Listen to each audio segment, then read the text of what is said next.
Sejauh Anda menjabat, Pak, berapa banyak kasus mafia tanah yang sudah Anda berantas? Ya, memang ketika saya menjabat, yang pertama kali saya datangi adalah Sulawesi Selatan. Ya, di situ ada beberapa kasus kita selesaikan adalah masalah kebun binatang. Ya, yang kedua adalah menyelesaikan mafia tanah di Kalimantan Tengah. Di sana ada 3.000 bidang tanah milik masyarakat yang diambil oleh mafia tanah pada saat terjadinya konflik sosial di Kalimantan Tengah. Apakah permasalahan-permasalahan yang Anda sebutkan tadi ini dilakukan dengan pendekatan yang sama atau biasanya berbeda-beda nih, Pak?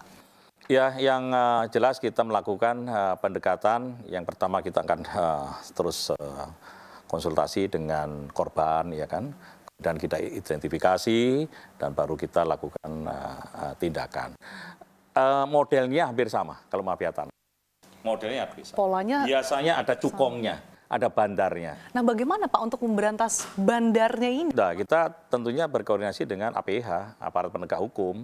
Oleh sebab itu, sebelum saya menjabat, saya sudah menghadap kepada Bapak Kapolri. Pak Kapolri, tolong saya dibantu terkait dengan permasalahan tanah ini. Pak Kapolri menyampaikan, saya dukung 1000%. Saya juga berkoordinasi dengan Jaksa Agung. Jaksa Agung menyampaikan, kita dukung 1000%. Kita kejar mafia tanah. Kita habisin mafia tanah. Dan itu selalu saya sampaikan dalam rapat-rapat saya di daerah kepada Kakanta, Kakanwil, agar selalu koordinasi dengan Polres atau Kajari, dengan Polda atau Kajati untuk menyelesaikan permasalahan tanah. Khususnya adalah masalah-masalah terkait dengan mafia tanah. Apa Pak kendalanya dalam memberantas mafia tanah, khususnya tadi yang bandar-bandar mafia tanah tadi, Pak? Memang sampai saat ini kendala-kendalanya khususnya mafia-mafia tanah yang mereka juga akhirnya bermain di situ adalah masalah ya aturan hukumnya. Okay. Ya, masalah aturan hukumnya seperti tumpang tindih, ya, tumpang tindih. Kemudian di situ di aturan hukum itu ya pasal tumpang tindih juga ada ini mafia tanah ya adalah dalam PP 18 tahun 2021 itu adalah sertifikat yang sudah kita keluarkan itu dalam jangka waktu 5 tahun kalau sudah tidak ada terbukti ya itu kita tidak bisa menggagalkan atau mencabut kembali. Padahal di dalam kenyataan di lapangan itu terkait dengan tumpang tindih, kemudian ada masalah kesalahan administrasi, itu biasanya ketahuan adalah setelah 5 tahun. Karena masyarakat baru melapor, karena ada permasalahan. Nah, disinilah kendalanya, BPN tidak bisa menindak, karena sudah 5 tahun, dan masyarakat nuntut, akhirnya BPN yang harus dipidanakan. Nah, ini sedang kita lakukan harmonisasi, regulasi itu. Sejauh mana Pak regulasi itu digodok sejauh ini? Sudah kita godok. Karena permasalahan di lapangan kita temukan terkait dengan tumpang tindih dan sebagainya. Karena apa? Tumpang tindih itu juga permainan mafia tanah. Walaupun tumpang tindih itu kan sebetulnya data sudah ada, tapi akhirnya apa? Terjadi sertifikat ganda, ya kan? Karena salah administrasi dan sebagainya. Nah ini kalau PP 18 tahun 2021 terkait dengan jangka waktu 5 tahun itu bisa direvisi, maka permasalahan-permasalahan yang sudah lebih 5 tahun pun kita bisa mencabut. Okay. Iya kan, sertifikat itu. Pak Adi, tentunya langkah kecil begitu ya Pak untuk memberantas mafia tanah ini salah satunya melalui aduan masyarakat. Nah, kalau masyarakat menghadapi mafia tanah, apa sebetulnya langkah yang harus dilakukan? Ini harus mengadu kemana Pak? Ya, kita sudah sampaikan lapor saja. Kita punya WA, nomor WA khusus untuk melapor mafia tanah dan pasti kita tindak lanjuti. Ada juga yang melapor dan kita selalu akan berkoordinasi dengan kepolisian. Banyak permasalahan-permasalahan di lapangan sudah selesaikan dan setiap tahun itu juga kita laksanakan rapat koordinasi dengan kepolisian, dengan kejaksaan, khususnya adalah Satgas Mafia Tanah. Kita koordinasi di sana. Oke, Pak Hadi, terkait dengan sengketa, ini Presiden Joko Widodo juga berpesan untuk memberantas masalah-masalah sengketa dan juga konflik agraria. Seperti apa upaya dari kementerian Anda, Pak? Ya. Itu adalah perintah Bapak Presiden yang kedua kepada saya. Yang pertama adalah terkait dengan PTSL, yang kedua itu permasalahan adalah konflik dan sengketa pertanahan, termasuk di dalamnya adalah mafia tanah. Kita selalu mendengarkan, di lapangan juga selalu kita mencari data-data apabila terjadi tumpang tindih dan mengakibatkan sengketa maupun konflik itu. Itu rata-rata konflik dan sengketa itu di samping tanah-tanah pribadi, ya, kemudian dengan lahan-lahan ex-HGU dan sebagainya, itu yang terus kita dalami. Contohnya adalah seperti di Sumatera Utara. Banyak konflik-konflik itu sebetulnya sengketanya dengan tanah milik PTPN. Ya, PTPN itu adalah objek atau tanah itu adalah asetnya PTPN. Ya. Sehingga kita kalau ada masalah itu kita harus koordinasi dengan Kementerian BUMN terkait dengan permasalahan PTPN. Ya, ini yang terjadi di Sumatera Utara. Ada juga konflik-konflik ya dengan HGU. Kalau itu kan dengan perkebunan, itu dengan swasta kita bisa mudah untuk menyelesaikan karena bukan aset. Ya. Kemudian konflik-konflik juga dengan antar masyarakat. Oleh sebab itu, kita saat ini juga melakukan pendaftaran tanah sistematis lengkap itu juga dalam rangka menyelesaikan permasalahan-permasalahan tumpang tindih. Ya, makanya kita klasifikasi ada K1, K2, K3, K4 itu terkait dengan klasifikasi tumpang tindih. Nah, untuk menyelesaikan tumpang tindih ini, kalau memang jangka waktunya sudah lebih dari 5 tahun, sebelumnya kan kita tidak bisa menyelesaikan, ya kan? Oleh sebab itu kita revisi. Kita harmonisasi regulasi antara internal dan eksternal masalah ini. Sehingga apabila ada permasalahan, cacat administrasi, tumpang tindih, dan sebagainya, kita bisa selesaikan. Kita akan melihat mulai dari bawah, perolehan haknya, melalui warkah, kita akan ikuti satu-satu, ya, dan kita akan selesaikan. Karena apa? Permasalahan ini akan timbul, ya, karena dulu itu cara pengukurannya kan tidak secanggih sekarang. Iya kan? Dulu mungkin desa juga itu tidak memiliki peta yang jelas, ya kan, dan juga pengukuran yang tepat. Nah, sekarang kita betulkan. Ya, tumpang tindih itu bisa dimainkan oleh mafia tanah. Oleh sebab itu regulasi, harmonisasi kita lakukan, kemudian pemutakhiran data, dan arah ke sana sudah kita laksanakan adalah dengan apa? Kita ingin menjadikan wilayah itu menjadi wilayah lengkap, desa lengkap. Berarti seluruh desa sudah terdaftar. Ya, sudah terdaftar semua tanahnya, sehingga kalau sudah terdaftar yang pertama, sudah tidak akan ada cekcok atau tumpang tindih. Yang jelas masyarakat sudah dilindungi haknya. Yang ketiga mafia tanah sudah tidak akan ada, semua sudah terdaftar kok. Iya kan? Yang keempat jelas kalau ada investor datang, mereka akan diberikan jaminan bahwa tanah itu sudah clear and clean. Dan yang kelima, program digitalisasi akan mudah. Sehingga daerah itu sudah secara spasial, ya kan, itu semuanya bisa diunggah ke sistem digitalisasi, itu akurat antara data fisik dengan data yuridis. Nah, dan sudah tidak ada lagi overlapping, tidak ada gap. Pak, tapi banyak masyarakat yang menilai bahwa sertifikat tanah ini masih dinilai rumit dan juga menyulitkan secara birokrasi. Bagaimana upaya untuk mencegahnya dan juga untuk memberikan akses kepada masyarakat? Oleh sebab itu, Bapak Presiden memerintahkan program PTSL. Karena PTSL juga memberikan edukasi kepada masyarakat, kita lakukan pendampingan. Kemudian melakukan pengukuran di lapangan. Dan kita memberikan bantuan apa permasalahannya. Mulai dari desa terlibat. Oleh sebab itu perlunya lah edukasi kepada masyarakat. Dulu masyarakat kan udah pakai main girik saja, jual beli bawa tangan girik. Tapi tidak ada nilai tambahnya di situ. Tidak ada. Jadi tidak hanya sosialisasi tapi juga ada pendampingan ya Pak? Karena banyak sekali masyarakat daerah yang juga tidak paham dengan hal itu. Di daerah-daerah itu, desa-desa itu sudah ada pool datan. Jadi bagian ngumpulkan data-data itu, ya, kemudian datangin ke masyarakat, kekurangnya apa dan sebagainya. Juga dibantu oleh Babinsa, Babin Kaptipmas. Ini mereka membantu.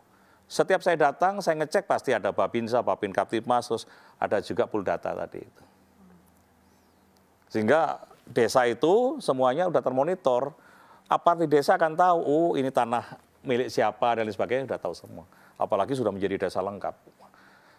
Dan sudah sampai ke kota lengkap maupun kabupaten lengkap, kita sudah deklarasi. Semua terintegrasi ya Pak? Nanti kalau 126 juta bidang tanah itu sudah terdaftar, berarti kan semuanya sudah masuk. Jadi mudah-mudahan menjadi Indonesia lengkap. Targetnya 2025 itu 126 juta bidang tanah sudah terdaftar. Tadi Anda sempat mention terkait dengan investor, Pak. Tapi satu sisi kita tahu bahwa kasus mafia tanah ini tentu saja bisa menghambat pembangunan dan juga membuat investor enggan untuk berinvestasi di tanah air. Apa saja langkah-langkah di Kementerian ATR BPN, Pak, untuk mendukung pemerintah dalam menyediakan karpet merah bagi para investor? Presiden menyampaikan selalu dalam ratas bahwa investasi adalah kunci. Sekali lagi, investasi adalah kunci. Nah, agar investasi itu banyak, para investor juga datang, ya kan? Oleh sebab itu kita siapkan aplikasi untuk mempermudah mereka untuk menyelesaikan administrasinya. Salah satunya adalah KKPR. KKPR itu adalah kesesuaian kegiatan pemanfaatan ruang atau izin lokasi. Nah, izin lokasi KKPR itu bisa dikeluarkan apabila sudah ada RDTR, rencana detail tata ruang. Dan rencana detail tata ruang itu adalah yang membuat, itu adalah pemerintah daerah bersama-sama dengan Kementerian ATR BPN. Pemerintah daerah mana? Adalah kabupaten maupun kota. Target RDTR di Indonesia itu ada 2.000. 2.000 RDTR. Sedangkan sampai sekarang dari 514 kabupaten kota itu belum sampai 2.000. Apa Pak yang menyebabkan hal itu lambat untuk mencapai 200 itu? Ya, yang pertama adalah memang kita terlambat untuk segera menyelesaikan RDTR. Ya, paling tidak setiap kota kan punya 4 RDTR. Ya. Apa RDTR-nya? Ya, RDTR terkait dengan tata kota, RDTR terkait dengan pariwisata, RDTR terkait dengan industri, wilayah industri, RDTR terkait dengan mitigasi gempa. Kan banyak. Gempa itu ternyata masyarakat hidup di atas sesar, ya kan? Nah itu kita harus rubah tata ruangnya, kita relokasi seperti itu. Nah, investor akan datang apabila RDTR itu sudah ada, kemudian KKPR juga memberikan kepastian hukum bahwa wilayah itu sudah clear and clean. Oleh sebab itu kita terus bekerja sama dengan Kementerian BKPM, dengan Pak Bahlil untuk menyamakan sistem ini pusdatinnya. Sehingga ketika investor datang, pencet OSS, online single submission, keluar izinnya KKPR dalam 1 hari. Nah, mereka menjadi persyaratan pertama sudah terpenuhi, bisa segera menyelesaikan persyaratan yang lain. Tapi utamanya adalah KKPR, izin lokasi dulu. Ini yang kita permudah. Evaluasinya seperti apa Pak dengan adanya KKPR dan juga tadi RDTR? Ya terus kita lakukan evaluasi dengan pemerintah daerah supaya segera menyelesaikan RDTR ini.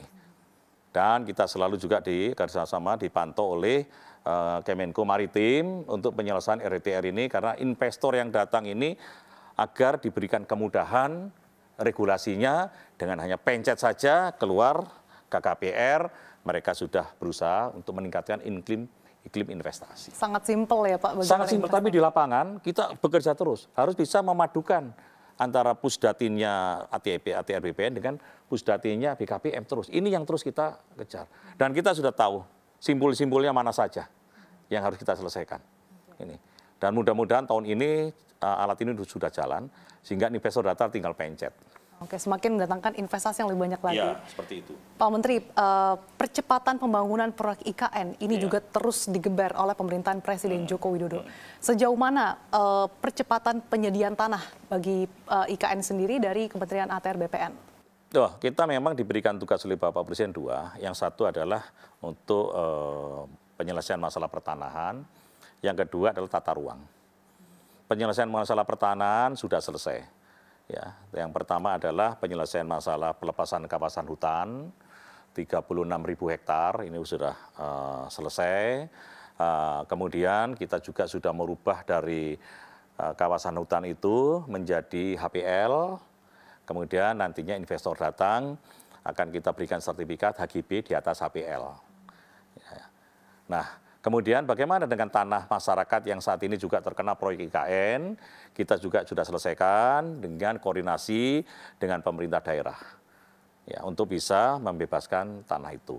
ATR BPN juga setelah mendapatkan informasi melalui Penlog, ya, kita akan melaksanakan inpen-inden dan termasuk penyelesaian pembayaran kepada masyarakat. Dan saat ini ada 12 paket yang diberikan kepada Kementerian ATR BPN, 7 paket sudah selesai.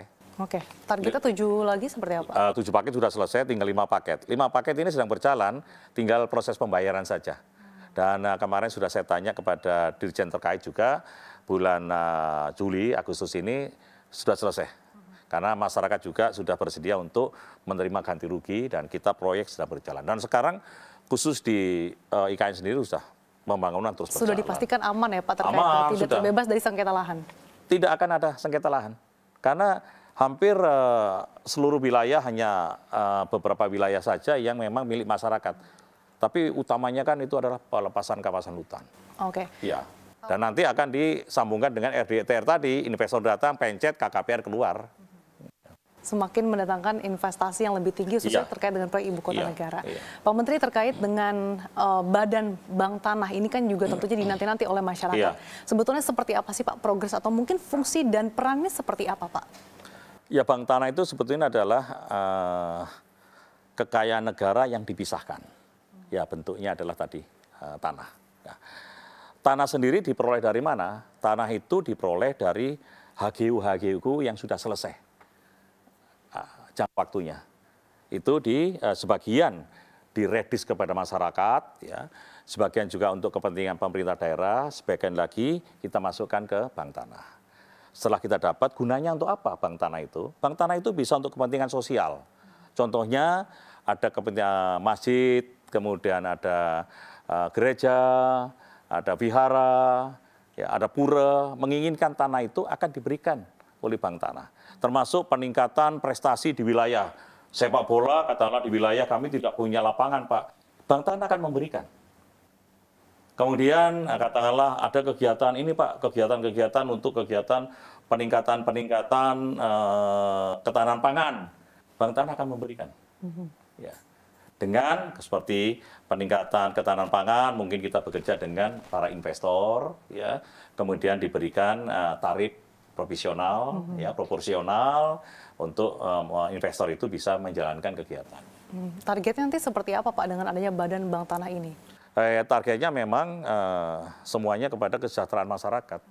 Iklim investasi juga bagus. Karena apa? Investor masuk ke Indonesia itu sudah ada tanah yang dikelola oleh bank tanah yang memiliki kepastian hukum. Dia tinggal koordinasi sama bank tanah, saya memerlukan 1.000 hektar untuk apa dan sebagainya, koordinasi sama bank tanah akan memberikan untuk tarifnya sekian. Jadi langsung bisa dieksekusi oleh para investor yang datang.